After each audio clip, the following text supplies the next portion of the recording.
Marilena Chauri.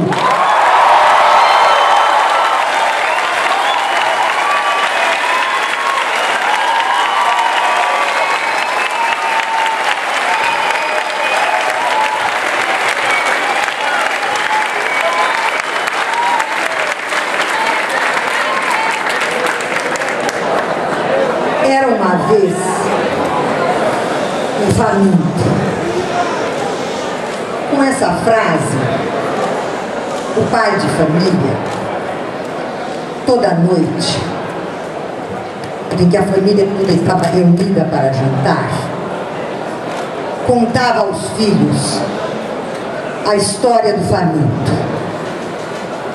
O faminto estava na praça e passou uma mulher com uma cesta de compras.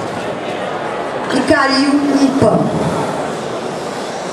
E o faminto pegou o pão, correu atrás da mulher e devolveu para ela. E o pai dizia: isto é caráter, isto é ter princípio. E toda noite era uma vez um faminto. Até que um dia um dos filhos cresceu. E quando a história terminou, ele se levantou e disse ao pai: nunca mais conte essa história para nós.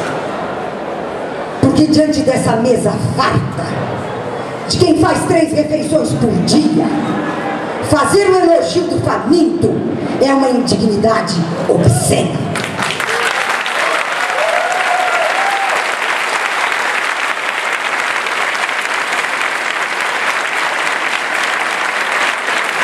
Por que é que eu estou lhes dizendo isso? Eu estou lhes dizendo isso porque o Tucanato tem afirmado, a torto e a direito, que os programas sociais do governo Lula, e em particular o Bolsa Família, são esmolas que não servem para nada. Eu queria dizer que este governo, em 8 anos, retirou da linha de miséria 28 milhões de brasileiros.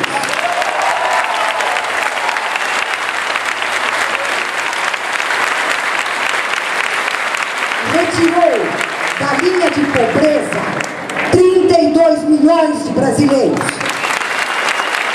E que, portanto, em 8 anos, este governo retirou da fome e da pobreza o equivalente à população da França.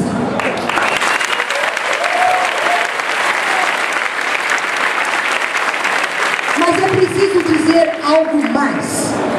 É preciso compreender que as políticas sociais formam um sistema integrado.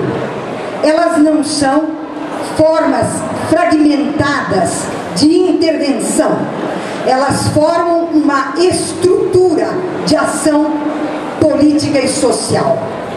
Por exemplo, o Bolsa Família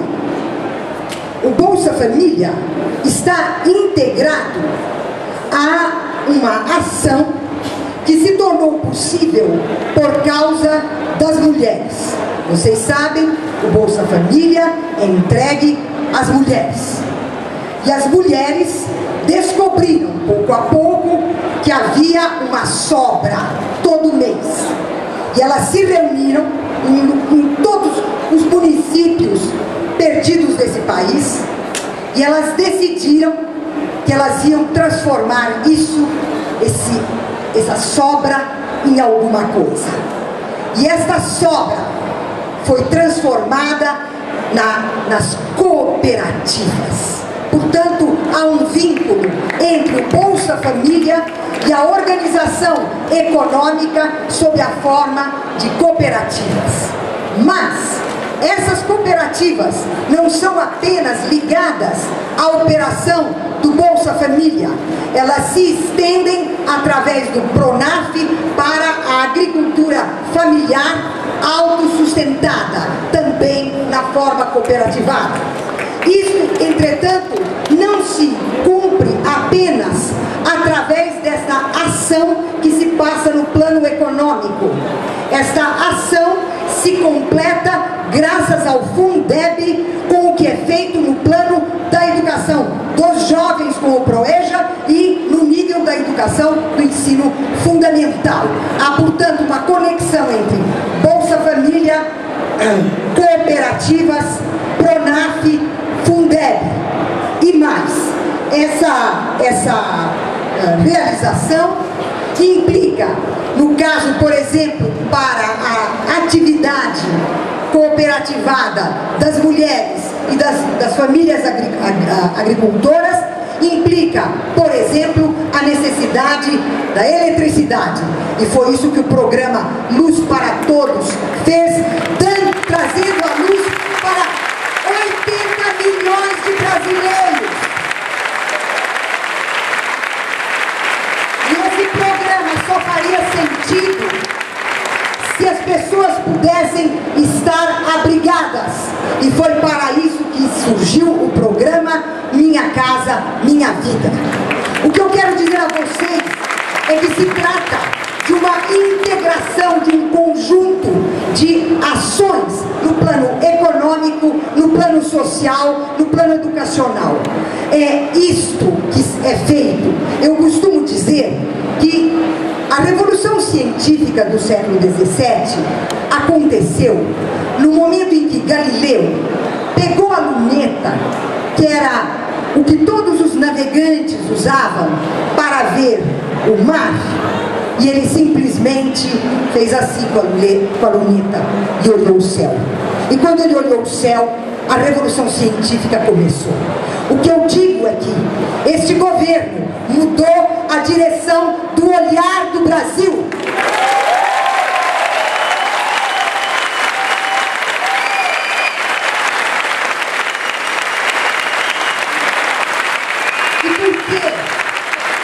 E por que eu estou enfatizando essas conexões todas estruturais dessa mudança do olhar? Porque o professor Paul Singer, que é o ministro da Economia Solidária, acaba de voltar de Viena, onde ele fez houve um congresso de todos os partidos socialistas europeus, e o professor Singer foi convidado para expor a experiência das cooperativas, mostrando que as cooperativas, assim como a agricultura familiar, realizam a socialização dos meios sociais de produção.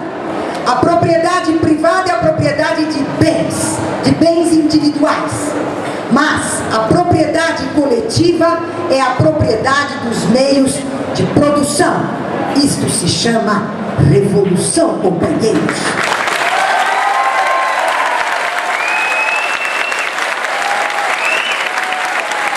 E quando o professor Singer terminou a exposição, os socialistas da Europa inteira o cercaram, dizendo que a solução socialista para a Europa vinha do Brasil.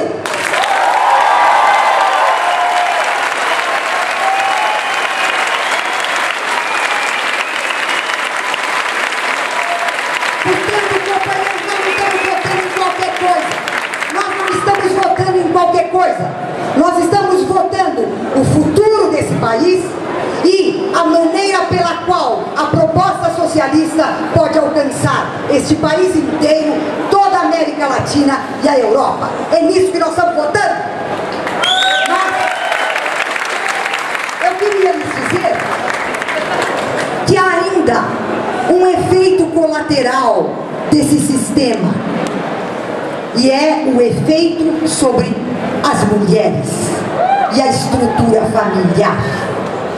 Porque subitamente, num país machista e sexista,